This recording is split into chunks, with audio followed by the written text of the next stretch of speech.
When Charles Dickens toured this abridged version of his famous tale in the 1850s and the 1860s, he began the evening with the following words. Ladies and gentlemen, the little book I have the honor of presenting to you is divided into 4 parts. I shall pause briefly after the second part. Before I begin, allow me to express a hope that you will be as easy and as natural with me as I shall try to be with all my heart with you, and that you will give any little emotion that the story may be so fortunate as to awaken within you the freest expression, and not to be under any misapprehension of disturbing me thereby, as nothing can be more agreeable to me than to receive any assurance that you are even the slightest bit interested. A Christmas Carol.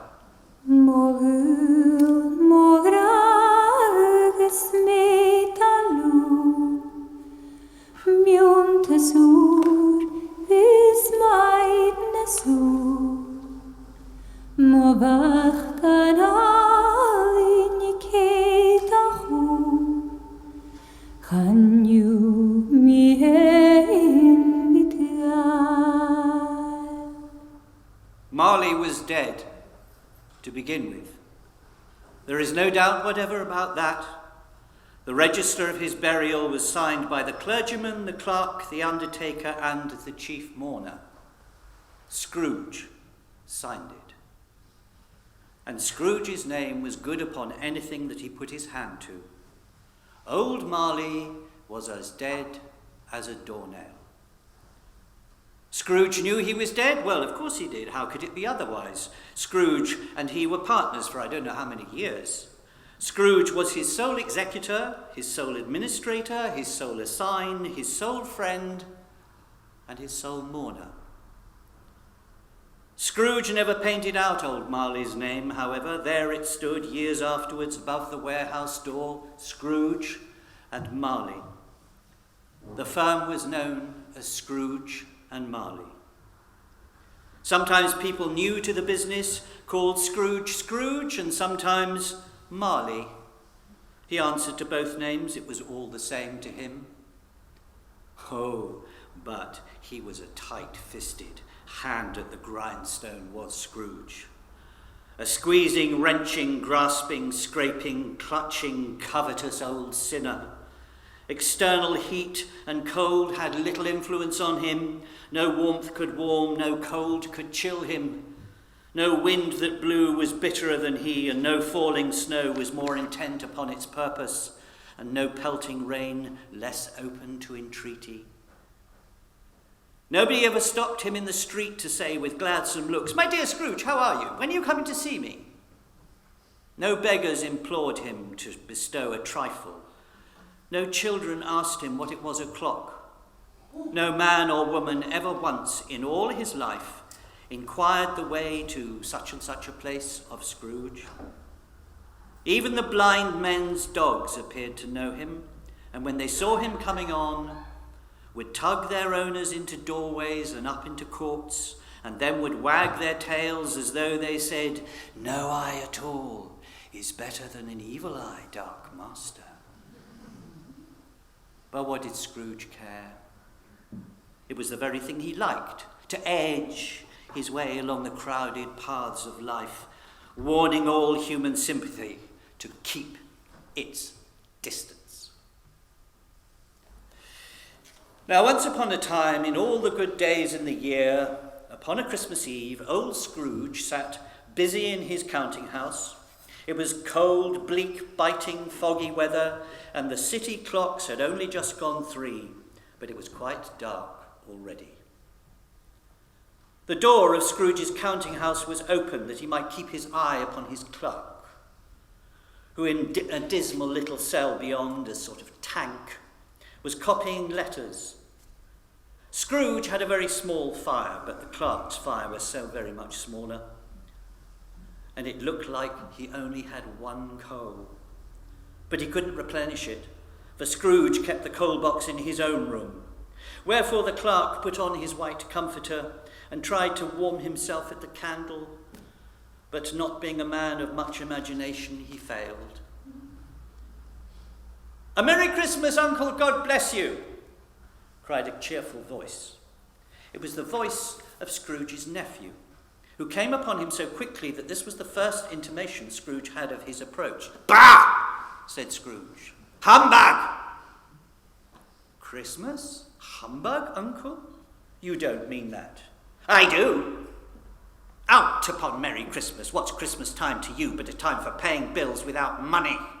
A time for finding yourself a year older and not an hour richer. If I had my will, every idiot who goes about with Merry Christmas on his lips should be boiled in his own pudding and buried with a stake of holly through his heart. He should. Uncle, nephew, keep Christmas in your own way and let me keep it in mine." "Keep it? But you don't keep it." "Well, then let me leave it alone then. Much good may it do you. Much good has it ever done you." "Uncle, there are many things from which I might have derived good by which I have not profited, I dare say, Christmas among the most. But I am sure I have always thought of Christmas time, when it has come round, apart from the veneration due to its sacred origin, if anything belonging to it can be apart from that, as a good time. A kind, forgiving, charitable, pleasant time, the only time I know of in the long calendar of the year, when men and women seem by one consent to open their shut-up hearts freely and to think of people below them as if they really were fellow travellers to the grave and not another race of creatures bound on other journeys. And therefore, Uncle, though it has never put a scrap of gold or silver in my pocket, I believe that it has done me good, and it will do me good, and I say God bless it." Well, the clerk in the tank involuntarily applauded. "Let me hear another sound from you," said Scrooge, "and you'll keep your Christmas by losing your situation." "You are quite a powerful speaker, sir," Scrooge added, turning to his nephew. "I wonder you don't go into Parliament." "Ha! Parliament! There are non-entities quite enough in that place, Uncle, without my adding to their number. Come, dine with us tomorrow." Scrooge said that he would see him. Yes, indeed he did. He went the whole length of the expression and said that he would see him in Hades first. "But why?" cried Scrooge's nephew. "Why?" "Well, why did you get married?" "Because I fell in love." "Because you fell in love," growled Scrooge, as if it were the only thing in the world more ridiculous than a Merry Christmas. "Good afternoon." "I want nothing from you," said his nephew. "I ask nothing of you. Why cannot we be friends?" "Good afternoon." "I am sorry, Uncle, with all my heart, to find you so resolute. We have never had any quarrel to which I have been a party, but I have made the trial in homage to Christmas, and I'll keep my Christmas humour to the last. So, a Merry Christmas, Uncle." "Good afternoon."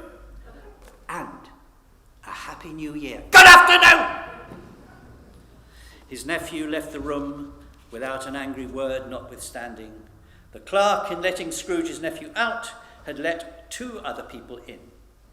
They were portly gentlemen, pleasant to behold, and now stood with their hats off in Scrooge's office. They had books and papers in their hands, and they bowed to him. "Scrooge and Marley, I believe," said one of the gentlemen, referring to his list. Have I the pleasure of addressing Mr. Scrooge or Mr. Marley?" "Mr. Marley has been dead these 7 years. He died 7 years ago this very night." "Oh, well, at this festive season of the year, Mr. Scrooge," said the gentleman, taking up a pen, "it is more than usually desirable that we should make some slight provision for the poor and the destitute who suffer greatly at this time. Many thousands are in want of common necessaries, and hundreds of thousands are in want of common comforts, sir." "Are there no prisons?" Well, there are plenty of prisons, but under the impression that they scarcely furnish Christian cheer of mind or body to the unoffending multitude, a few of us are endeavouring to raise a fund to buy the poor some meat and some drink and some means of warmth. So, what shall I put you down for? Nothing! Oh, you wish to be anonymous. No, I wish to be left alone. Since you ask me what I wish, gentlemen, that is my answer. I don't make merry myself at Christmas. I can't afford to make idle people merry. I help to support the prisons and the workhouses. They cost enough. And those who are badly off must go there. Many can't go there. Many would rather die. Well, if they would rather die, they had better do it and decrease the surplus population. At length, the hour of shutting up the counting house arrived. You will want all day off tomorrow, I suppose, said Scrooge. If quite convenient, sir, yes, said the clerk. It's not convenient and it's not fair. If I was to stop you half a crown for it, you would think yourself mightily ill-used, I'll be bound. Oh, yes, sir. And yet you don't think me ill-used when I pay you a day's wages for no work. Well, it's only once a year, sir.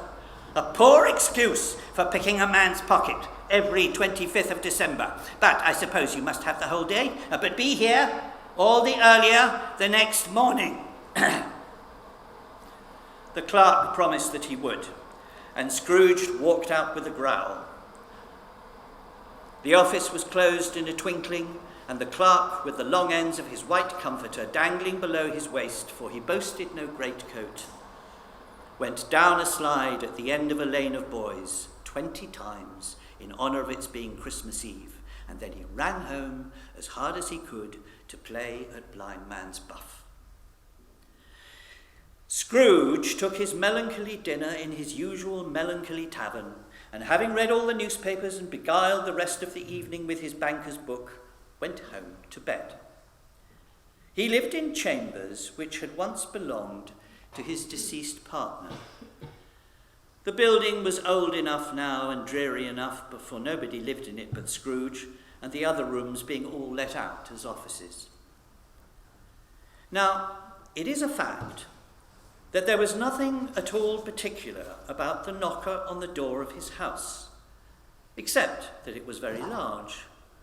Also that Scrooge had seen it night and morning during his whole residence in that place, and also that Scrooge had as little of what is called fancy about him as any man in the city of London. And yet, Scrooge, having his key in the lock of his door, saw the knocker, without its undergoing any intermediate process of change, not a knocker, but Marley's face. Marley's face, with a dismal light about it, like a bad lobster in a dark cellar. It was not angry or ferocious, but it looked at Scrooge as Marley used to look, with ghostly spectacles turned up upon its ghostly forehead. As Scrooge looked fixedly at the phenomenon, there was a knocker again. He said, "Pooh! Pooh!" and closed the door with a bang. The sound resounded through the house like thunder. Scrooge fastened the door and walked across the hall and up the stairs, slowly too, trimming his candle as he went. Up Scrooge went, not caring a button for its being very dark. Darkness is cheap, and Scrooge liked that. But before he shut his heavy door, he walked through his rooms to see that all was right. He had just enough recollection of the face on the knocker to do that. Sitting room, bedroom, lumber room, all as they should be. Nobody under the table. Nobody under the sofa. Nobody under the bed. Nobody in the closet. Nobody in his dressing gown, which was hanging up in a suspicious attitude against the wall. Quite satisfied, he closed his door and locked himself in. Double-locked himself in, which was not his custom. Thus secured against surprise, he took off his cravat, put on his dressing gown and slippers, and his nightcap, and sat down before the very low fire to take his gruel. As he threw his head back in the chair, his glance happened to rest upon a bell, a disused bell, that hung in the room and communicated for some purpose now forgotten with a chamber in the highest story of the building. It was with great astonishment and with strange, inexplicable dread that as he looked, he saw the bell begin to swing. And soon it rang out loudly, so loudly that every other bell in the house rang out too. This was succeeded by a clanking noise deep down below, as if some person were dragging a heavy chain over the casks in the wine merchant's cellar. And then he heard the noise much louder on the floors below, and then coming up the stairs, and then coming straight towards the door. It came through the heavy door, and a spectre passed into the room before his eyes, and upon its coming in, the dying flame leaped up, as though it had cried, "I know him. It's Marley's ghost." The same face, the very same. Marley in his pigtail and his usual waistcoat, tights and boots, his body transparent, so that Scrooge, observing him and looking through his waistcoat, could see the 2 buttons on his waistcoat behind. Scrooge had often heard it said that Marley had no bowels. He had never believed it until now.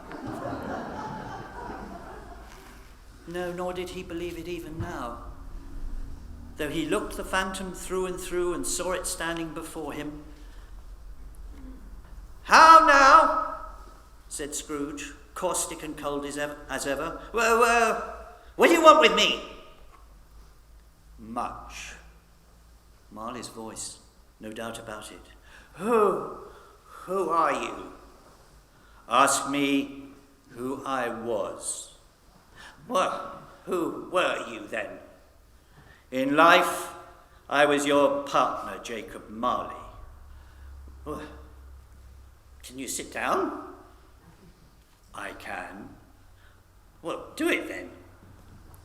Scrooge asked the question because he didn't know whether a ghost so transparent might find himself in a condition to take a chair, and felt that in the event of its being impossible, it might involve the necessity of an embarrassing explanation.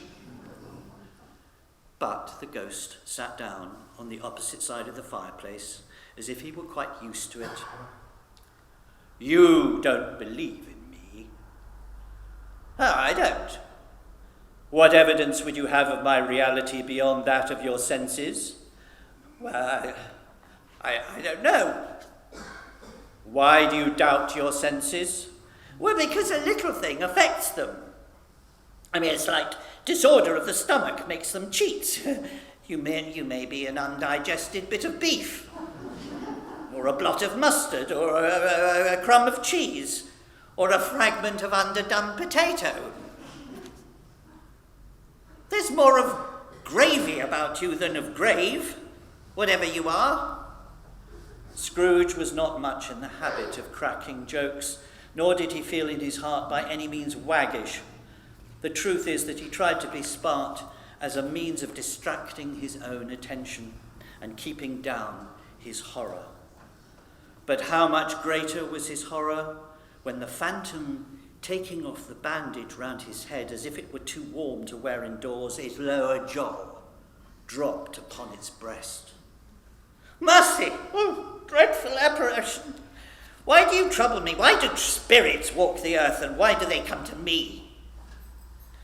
"It is required of every man that the spirit within him should walk abroad amongst his fellow men, and travel far and wide. And if that spirit goes not forth in life, it is condemned to do so after death. I cannot tell you all I would. A very little more is permitted to me. I cannot rest, I cannot stay, I cannot linger anywhere. My spirit never walked beyond our counting house, mark me." In life my spirit never roved beyond the narrow limits of our money-changing hole, and weary journeys lie before me. 7 years dead and travelling all the time? You travel fast? On the wings of the wind. Oh, you might have got over a great quantity of ground in 7 years. Oh, blind, blind man, not to know the ages of incessant labour by immortal creatures, for this earth must pass into eternity before the good of which it is susceptible is all developed.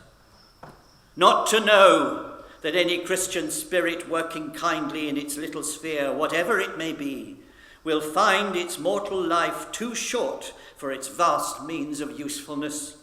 Not to know that no space of regret can make amends for one's life's opportunities misused. Yet I was like this man. I once was like this man. Oh, but you were always such a good man of business, Jacob, faltered Scrooge, who now began to apply this to himself. Business, cried the ghost, wringing his hands again. Mankind should have been my business. The common welfare should have been my business. Charity, mercy, forbearance, benevolence should have been my business. The dealings of my trade were but a drop of water in the comprehensive ocean of what should have been my business. Scrooge was very much dismayed to hear the spectre going on at this rate and began to quake exceedingly. Hear me, my time is nearly gone. Oh, I will, but don't be hard upon me. Don't be flowery, Jacob, I pray. I am here tonight to warn you that you have yet a chance and a hope of escaping my fate, Ebenezer. Oh, you were always such a good friend to me, Jacob. I thank you. You will be haunted by 3 spirits. Oh, is that the chance and the hope that you mentioned, Jacob? I think I'd rather not. Without their visits, you cannot hope to shun the path I tread. Expect the first tomorrow night, when the bell tolls 1. Accept the second on the next night at the same hour. The third upon the next night, when the last stroke of 12 has ceased to vibrate. Look to see me no more, and look that for your own sake you remember what has passed between us.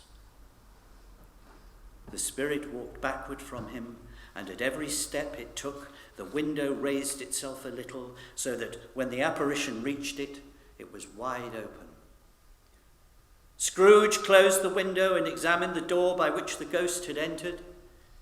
It was double locked, just as he had locked it with his own hands, and the bolts were undisturbed. Scrooge tried to say humbug, but stopped at the first syllable. And being from the emotion he had undergone, or the fatigues of the day, or his glimpse of the invisible world, or the dull conversation of the ghost, or the lateness of the hour, much in need of repose, he went straight to bed without undressing and fell asleep in an instant.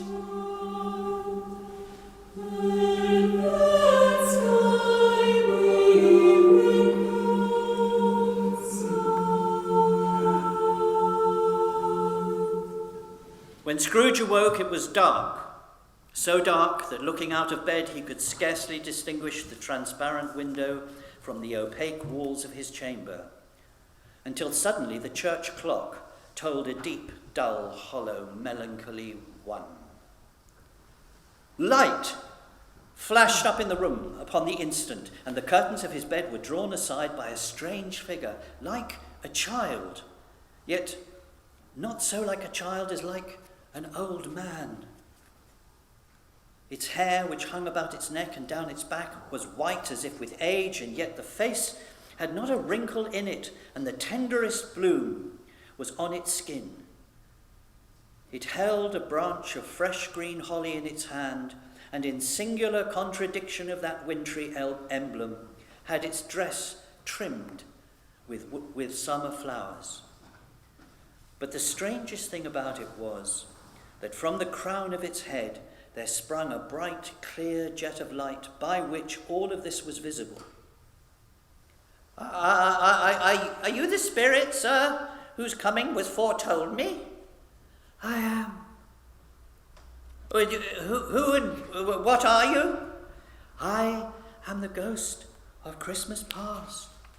Oh, long past? No, your past. The things that you will see with me are shadows of things that have been. They will have no consciousness of us. Scrooge then made bold to inquire what business brought him there. Your welfare. Rise, walk with me. It would have been in vain for Scrooge to plead that the weather and the hour were not adapted to pedestrian purposes, that the bed was warm and the thermometer a long way below freezing, and that he was clad but lightly in his slippers and dressing gown and nightcap, and that he had a cold upon him at that time. The grasp, though gentle as a woman's hand, was not to be resisted. He rose, but finding that the spirit made towards the window, clasped its robe in supplication. I'm mortal, I'm liable to fall. Bear but a touch of my hand there, said the spirit, laying it upon his heart, and you shall be upheld in more than this. As the words were spoken, they passed through the wall and stood in the busy thoroughfares of a city. It was made plain enough by the dressing of the shops that here too it was Christmas time. The ghost stopped at a certain warehouse door and asked Scrooge if he knew it. Oh, know it? I was apprenticed here. They went in. At sight of an old gentleman in a Welsh wig sitting behind such a high desk that if he'd been 2 inches taller, he must have knocked his head against the ceiling, Scrooge cried in great excitement, Why, it's old Fezziwig! Bless his heart, it's Fezziwig alive again! Old Fezziwig laid down his pen, looked up at the clock which pointed at the hour of 7. He rubbed his hands, adjusted his capacious waistcoat, laughed all over himself from his shoes to his organ of benevolence, and called out in a comfortable, oily, rich, fat, jovial voice, Yo-ho there! Ebenezer! Dick! A living and moving picture of Scrooge's former self, a young man, came briskly in, accompanied by his fellow apprentice. Oh, there's Dick Wilkins, to be sure, said Scrooge to the ghost. My old fellow apprentice, bless me, yes. Oh, there he is. He was very much attached to me, was Dick. Oh, poor Dick, dear Dick. Yo-ho, my boys, said Fezziwig. No more work tonight. Christmas Eve, Dick. Christmas, Ebenezer. Let's have the shutters up before a man can say Jack Robinson. Clear away, my lads, and let's have lots of room here. Clear away? There was nothing they wouldn't have cleared away or couldn't have cleared away with old Fezziwig looking on. It was done in a minute. And in came a fiddler with a music book and went up to the lofty desk and made an orchestra of it and tuned like 50 stomachaches. And in came Mrs. Fezziwig, one vast, substantial smile.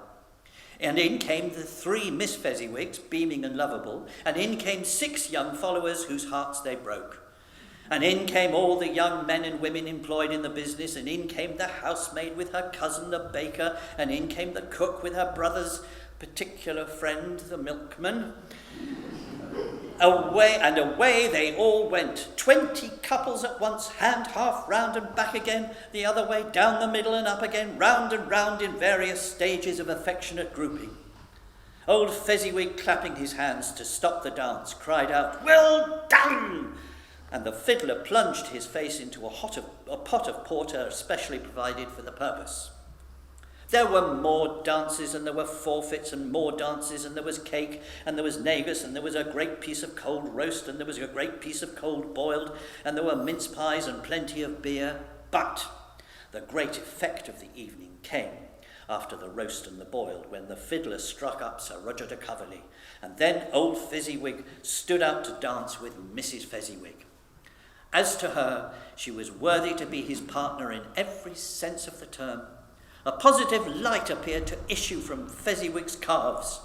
They shone in every part of the dance. You couldn't have predicted at any given time what would become of them next. And when old Fezziwig and Mrs. Fezziwig had gone all through the dance, advance and retire, turn your partner, bow and curtsy, corkscrew, thread the needle and back again, Fezziwig cut.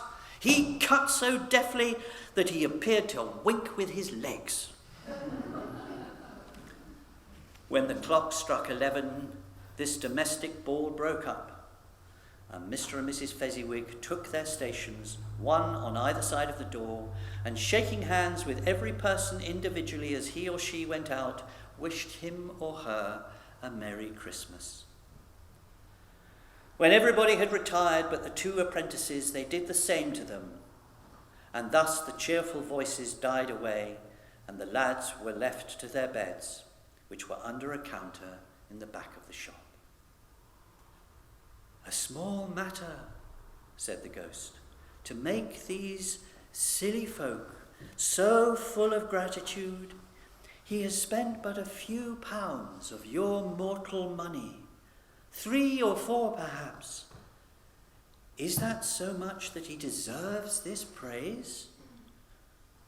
"It isn't that," said Scrooge, heated by the remark and speaking unconsciously like his former, not his latter self. It isn't that, Spirit.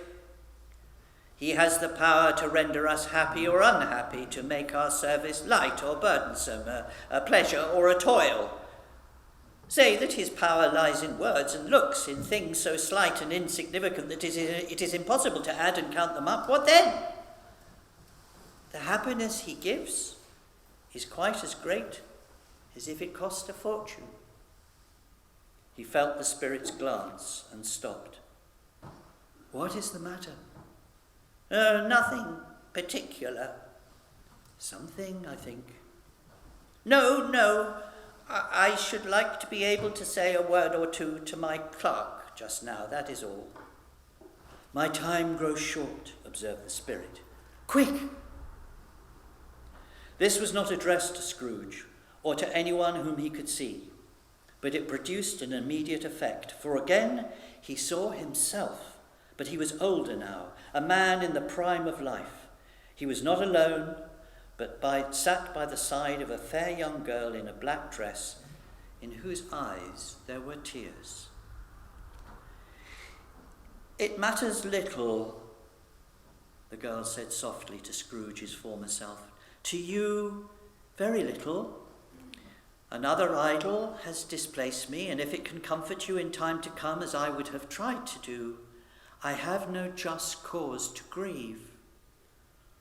What idol has displaced you?" "A golden one. You fear the world too much. I have seen your nobler aspirations fall off one by one until the master passion gain engrosses you, have I not?" What then, even if I have grown so much wiser? What then? I'm not changed towards you. Have I ever sought to release from our engagement?" "In words, no, never." "Well, in what then?" "In a changed nature, in an altered spirit, in another atmosphere of life, another hope as its great end. If you were free today, tomorrow, yesterday, can I believe that you would choose a dowerless girl? Or choosing her, do I not know that your repentance and regret would surely follow? I do, and I release you. I release you with a full heart for the love of him that you once were." "Spirit, remove me from this place!" "I told you, these were shadows of the things that have been," said the ghost. "That they are what they are, do not blame me." "Remove me!" Scrooge exclaimed. "I cannot bear it! Leave me, take me back, haunt me no longer!" As Scrooge struggled with the Spirit, he was conscious of being exhausted and overcome by an irresistible drowsiness, and further, of being in his own bedroom. He had barely time to reel to bed before he sank into a heavy sleep.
woke in his own bedroom. There was no doubt about that. But it and his own adjoining sitting room, into which he shuffled in his slippers, attracted by a great light there, had undergone a surprising transformation. The walls and ceiling were so hung with living green that it looked like a perfect grove. The leaves of holly, mistletoe and ivy reflected back the light as if so many little mirrors had been scattered there, and such a mighty blaze went roaring up the chimney as the hearth had never known in Scrooge's time or Marley's time, or for many and many a winter season gone. And heaped upon the floor to form a kind of throne were turkeys, geese, game, brawn, great joints of meat, sucking pigs, long wreaths of sausages, mince pies, plum puddings, barrels of oysters, red-hot chestnuts, cherry-cheeked apples, juicy oranges, luscious pears, immense twelfth cakes, and great bowls of punch. And in easy state, upon this couch, there sat a giant glorious to see, who bore a glowing torch and who raised it high to shed its light on Scrooge as he came peeping round the door. Come in, and know me better, man. I am the ghost of Christmas present. Look upon me. You have never seen my like before. Oh, never. Have never walked forth with the younger members of my family, meaning, for I am very young, my elder brothers born in these latter years? Pursued the phantom. Oh, I don't think I have. I'm afraid I have not. Have you many brothers, Spirit? Oh, more than 1,800. Oh, that's a tremendous family to provide for. Spirit, conduct me where you will. I went forth last night on compulsion, and I learnt a lesson which is working now. Tonight, if you have aught to teach me, let me profit by it. Touch my robe. The Scrooge did as he was told, and he held it fast. The room and all its contents all vanished instantly, and they stood in the city streets upon a snowy Christmas morning. Scrooge and the ghost passed on, invisible, straight to Scrooge's clerks, and on the threshold of the door the spirit smiled and stopped to bless Bob Cratchit's dwelling with the sprinklings of his torch. Think of that. Bob had but 15 bob a week himself, and yet the ghost of Christmas present blessed his 4-roomed house. Then up rose Mrs. Cratchit, Cratchit's wife, dressed out but poorly in a twice-turned gown, but brave in ribbons, which are cheap and make a goodly show for 6pence. And she laid the cloth, assisted by Belinda Cratchit, second of her daughters, also brave in ribbons, while Master Peter Cratchit plunged a fork into the saucepan of potatoes. And now 2 smaller Cratchits, boy and girl, came tearing in, screaming that outside the baker's they had smelt the goose and known it for their own, and basking in luxurious thoughts of sage and onion, these young Cratchits danced about the table and exalted Master Peter Cratchit to the skies, while he blew the fire until the slow potatoes, bubbling up, knocked loudly at the saucepan lid, to be aching to be let out and to be peeled. "Well, what has got to your precious father, then?" said Mrs. Cratchit. "And your brother Tiny Tim, and Martha? She went as late last Christmas Day by half an hour." "Here's Martha, mother," said a girl, appearing as she spoke.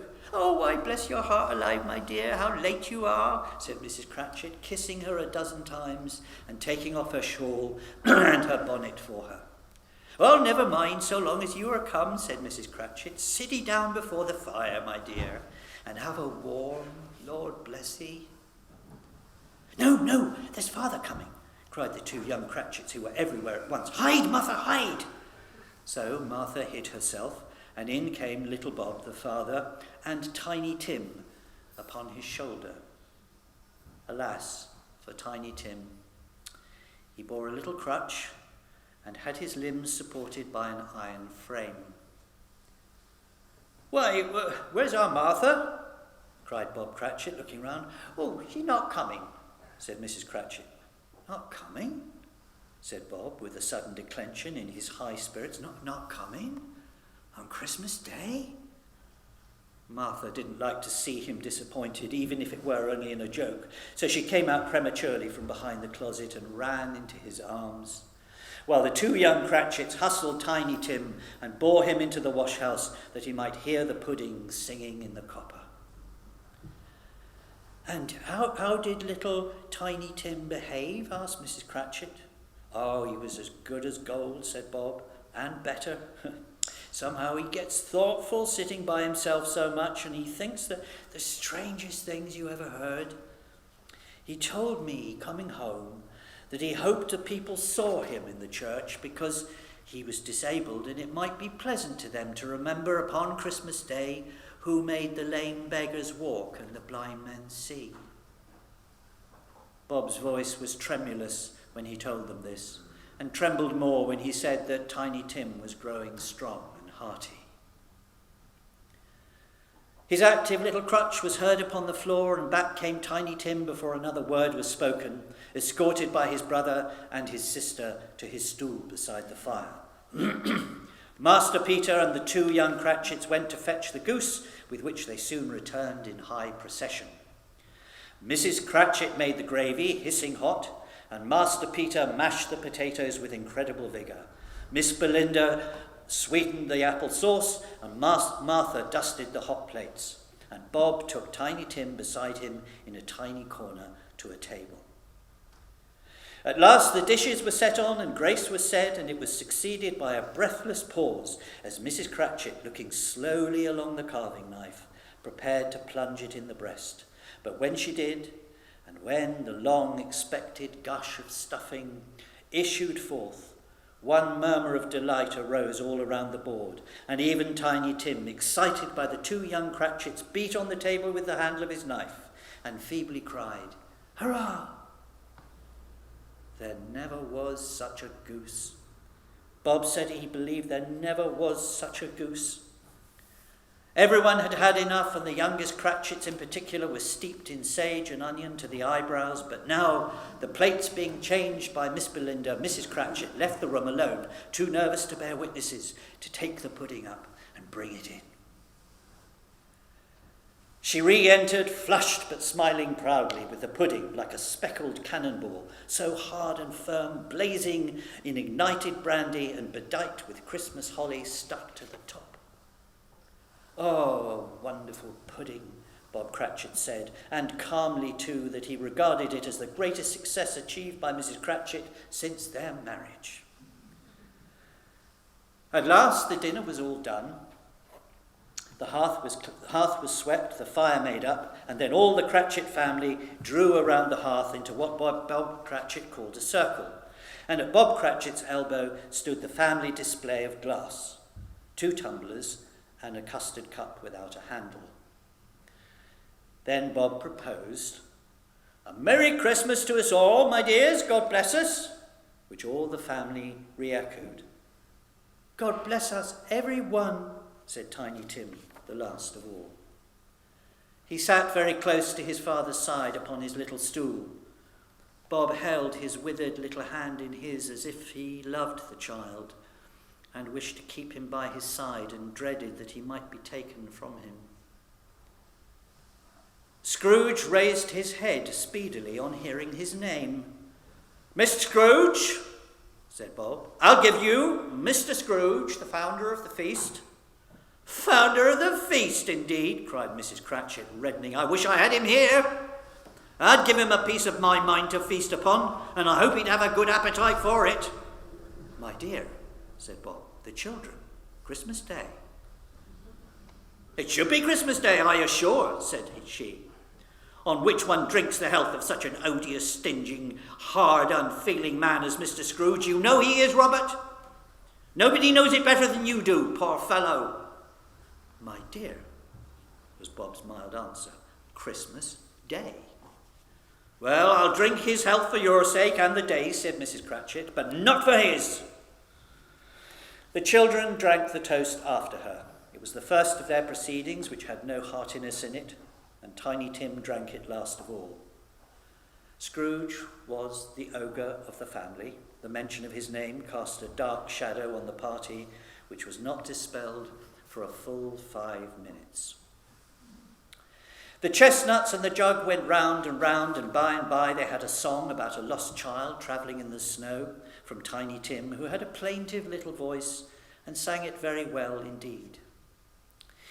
There was nothing of high mark in this. They were not a handsome family. They were not well dressed. Their shoes were far from being waterproof. Their clothes were scanty. And Peter might have known, and very likely did, the inside of a pawnbroker's. But they were happy. They were grateful. They were pleased with one another and contented with the time. And when they faded and looked happier yet in the bright sprinklings of the Spirit's torch, Scrooge had his eye upon them, and especially on Tiny Tim, until the last. It was a great surprise to Scrooge, as this scene vanished, to hear a hearty laugh. It was a much greater surprise to Scrooge to recognise it as his own nephew's, and to find himself in a bright, dry, gleaming room with the Spirit standing smiling by his side and looking at the same nephew. It is a fair, even-handed, noble adjustment of things that while there is infection in disease and sorrow, there is nothing in the world so irresistibly contagious as laughter and good humour. When Scrooge's nephew laughed, Scrooge's niece by marriage laughed as heartily as he, and their assembled friends, being not a bit behindhand, laughed out lustily. "He said that Christmas was a humbug, as I live," cried Scrooge's nephew, "and he believed it too." "Well, more shame for him, Fred," said Scrooge's niece. She was very pretty, exceedingly pretty, with a dimpled, surprised-looking, capital face. "Oh, he is a comical fellow," said Scrooge's nephew. "That is the truth, and not so pleasant as he might be. However, his offences carry their own punishment, and I have nothing to say against him. Who suffers by his ill whims? Himself, always. Here he takes it into his head to dislike us, and he won't come to dine with us. Well, what's the consequence? You don't lose much of a dinner." "Ha! Indeed, I think he loses a very good dinner," interrupted Scrooge's niece, and everybody else said the same. After tea, they had some music, for they were a very musical family and they knew what they were about. But they didn't devote the whole evening to music. After a while, they played at forfeits. For it is good to be children sometimes, and never better than at Christmas, when its mighty founder was a child himself. It was a game called Yes and No, where Scrooge's nephew had to think of something, and the rest must find out what, he only answering to their questions yes or no, as the case was. The fire of questioning to which he was exposed elicited from him that he was thinking of an animal, a live animal, a rather disagreeable animal, a savage animal that growled and grunted sometimes and lived in London and was, indeed, not a horse or an ass or a cow or a bear, and every new question put to him this nephew burst out into a fresh roar of laughter. And at last the plump sister cried out, "I have found out! I know what it is, Fred, I know what it is!" "Oh, what is it?" cried Fred. "It's your Uncle Scrooge!" Which it certainly was. Admiration was the universal sentiment, though some objected that the reply, is it a bear, ought to have been yes.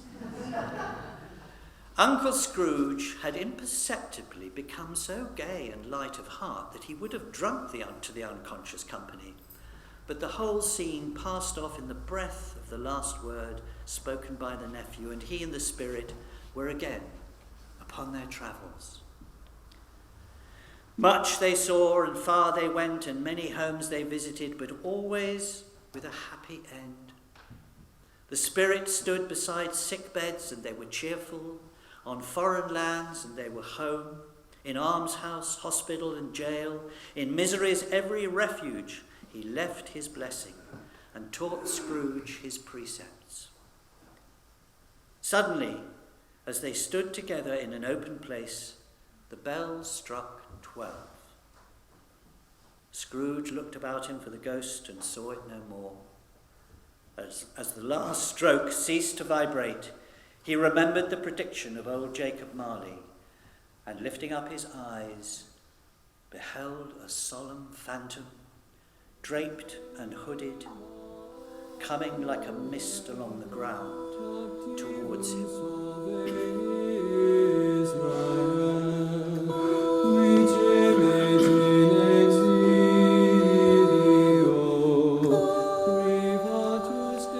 The phantom slowly, gravely, silently approached. When it came near him, Scrooge bent down upon his knee, for in the air through which this spirit moved, it seemed to scatter gloom and mystery. It was shrouded in a deep black garment which concealed its head, its face, its form, and left nothing of it visible save one outstretched hand. He knew no more, for the spirit neither spoke nor moved. I am in the presence of the ghost of Christmas yet to come.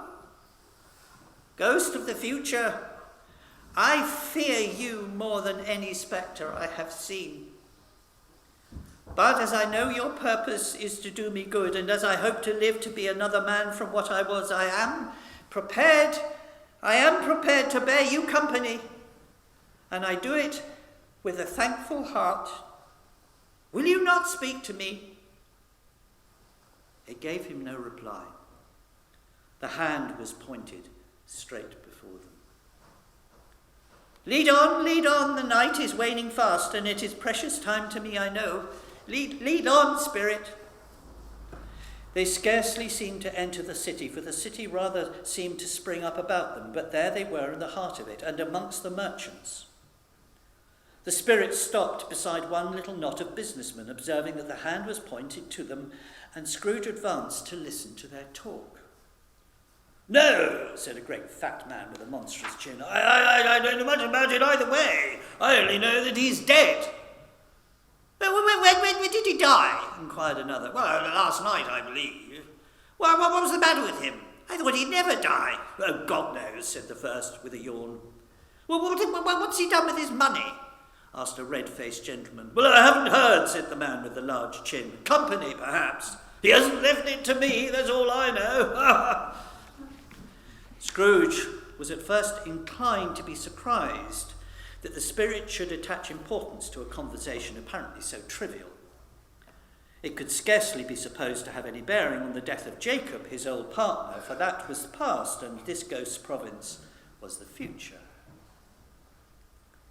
He looked about in that very place for his own image, but another man stood in his accustomed corner.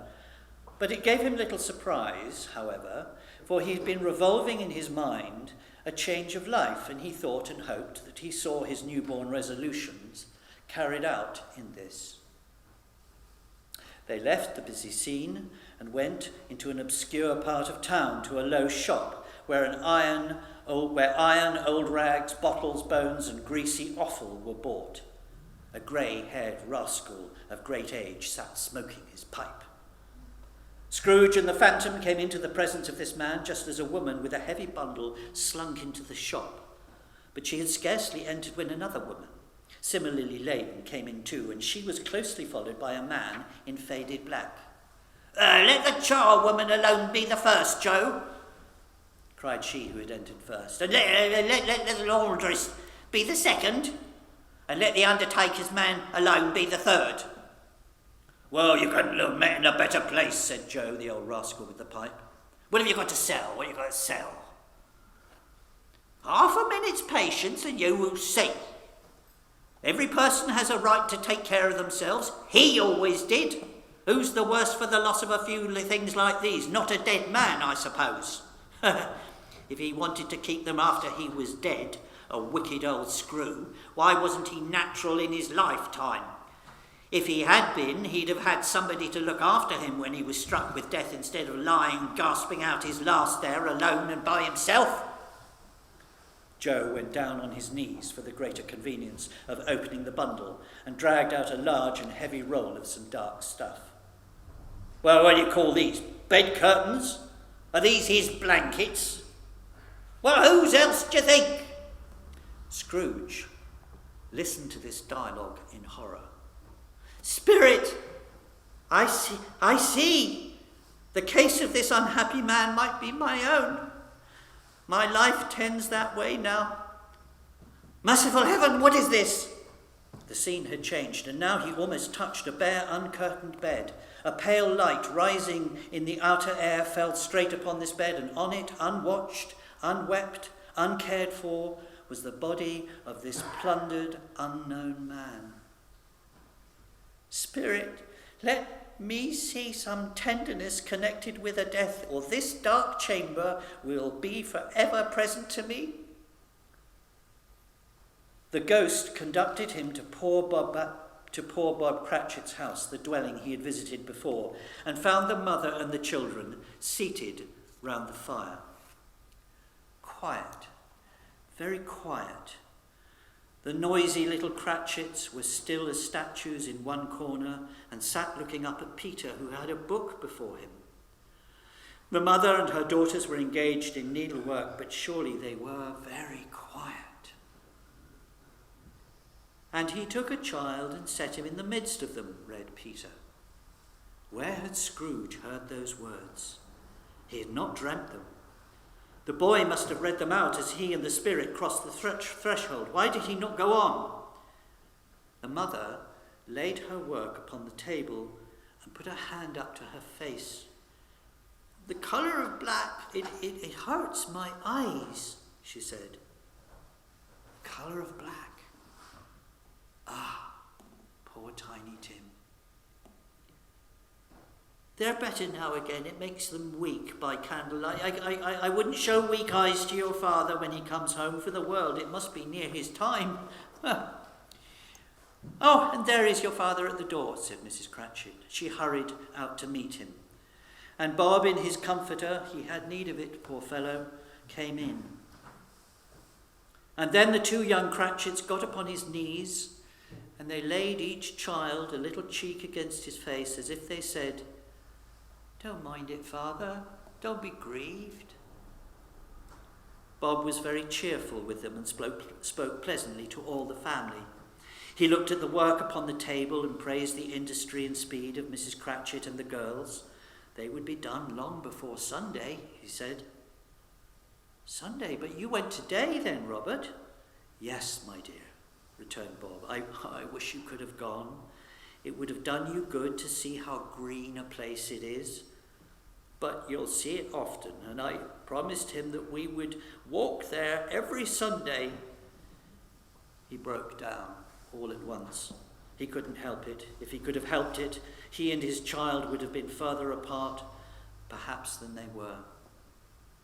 Spectre, said Scrooge, something informs me that our parting moment is at hand, but tell me, what man that was with the covered face whom we saw lying dead? The ghost of Christmas yet to come conveyed him to a dismal, wretched, ruinous churchyard.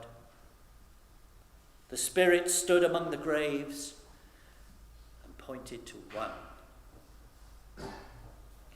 Before I draw near to that stone to which you are pointing, answer me one question. Are these shadows of the things that will be, or are they the shadows of the things that may be only? Still the ghost pointed downward to the grave by which it stood. Men's courses will foreshadow certain ends to which, if persevered in, they must lead. But if the courses be departed from, the ends will change. Say it is thus with what you show me. The spirit was immovable as ever. Scrooge crept towards it, trembling as he went, and following the finger, read upon the stone of the neglected grave his own name, Ebenezer Scrooge. Am I that man that lay upon the bed? No, spirit, no, hear me. I am not that man I was. Why show me this? Why, if I am past all hope, assure me that I may change these shadows you have shown me by an altered life. For the first time, the kind hand faltered. I will honour Christmas in my heart and try to keep it all the year. I will, in the past, the present. I will live in those places and in the future. The spirit of all three shall strive within me. I will not shut out the lessons that they teach. Oh, tell me, I may sponge away the writing on this stone. Holding up his hands in one last prayer to have his fate reversed, he saw an alteration in the phantom's hood and dress, and it shrunk, and it collapsed, and dwindled down into a bedpost. Yes, and the bedpost was his own, and the bed was his own, and the room was his own, and best and happiest of all, the time before him was his own to make amends in. He was checked in his transports by the churches ringing out the lustiest peals he had ever heard. Running to the window, he opened it and put out his head. No fog, no mist, no night, clear, bright, stirring, golden day. What's today? Cried Scrooge, calling forward to a boy in Sunday clothes. Aye? What's today, my fine fellow? What, today? Why, it's Christmas Day. It's Christmas Day. I haven't missed it. Hello, my fine fellow. Hello. Do you know the poulterers in the next street by the one at the corner? Oh, I should hope I did. An intelligent boy. A remarkable boy. And now, do you know whether they've sold the prize turkey that was hanging up there? No, not the little prize turkey. The big one. Oh, what, the one as big as me? What a delightful boy. It's a pleasure to talk to him. Yes, my buck. Well, it's hanging there now. Well, is it? Go and buy it. I am in earnest. Go and buy it and tell them to bring it here that I may give them the direction where to take it. And come back with the man and I will give you a shilling. And come back with him in less than 5 minutes and I'll give you half a crown. The boy was off like a shot. I'll send it to Bob Cratchit's. He shan't know who sends it. It's twice the size of Tiny Tim. The hand in which he wrote the address was not a steady one, but write it he did somehow and went downstairs to open the street door, ready for the coming of the poulterer's man. It was a turkey. He never could have stood upon his legs, that bird. Scrooge dressed himself all in his best and at last got out into the streets. People were by this time pouring forth as he had seen them with the ghostly Christmas present, and, walking with his hands behind him, Scrooge regarded everyone with a delightful smile.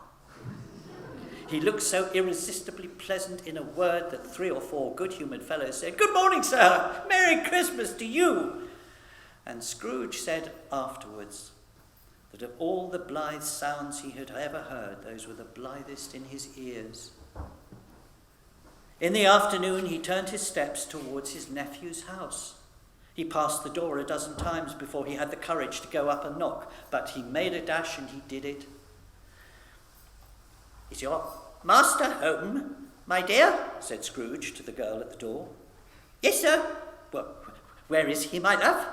"He's in the dining room, sir, along with the mistress." "Well, he knows me," said Scrooge, with his hand already on the dining room lock. "I'll go in here, my dear." "Why, bless my soul," cried Fred. "Who is that?" It is I, your Uncle Scrooge. I have come to dinner. Will you let me in, Fred?" Let him in? It's a mercy he didn't shake his arm off. He was at home in 5 minutes. Nothing could be heartier. Wonderful party, wonderful games, wonderful unanimity, wonderful happiness. But he was early at the office next morning. Oh, he was early there. If he could only be there first and catch Bob Cratchit coming in late. That was the thing he had set his heart upon. And he did it. The clock struck 9. No Bob. 1:15. No Bob. Bob was a full 18 minutes late. Scrooge sat with his door wide open that he might see him come into the tank. Bob's hat was off. He opened the door, his comforter too, and he was on his stool in a jiffy, driving his quill away with his pen as if he were trying to overtake 9 o'clock. "Hello?" said Scrooge, growling in his accustomed voice, as near as he could feign it. "What do you mean by coming in at this time of day?" I am very sorry, sir. I am behind my time." "Well, you are." "Yes, I think you are. So step this way, if you please." "Oh, no, it's only once a year, sir. I shall not be repeated. I was making rather merry yesterday, sir. Now, I'll tell you what, my friend.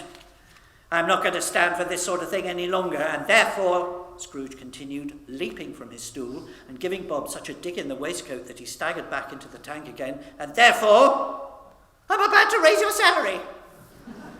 Bob trembled and got a little nearer to the ruler. "A Merry Christmas, Bob," said Scrooge with an earnestness that could not be mistaken as he clapped him on the back. "A merrier Christmas, Bob, my good fellow, than I have given you for many a year. I shall raise your salary, and I shall endeavour to assist your struggling family, and we will discuss your affairs this very afternoon over a Christmas bowl of smoking bishop, Bob. Make up the fires and buy a second coal scuttle before you dot another I, Bob Cratchit." Scrooge was better than his word. He did it all and infinitely more.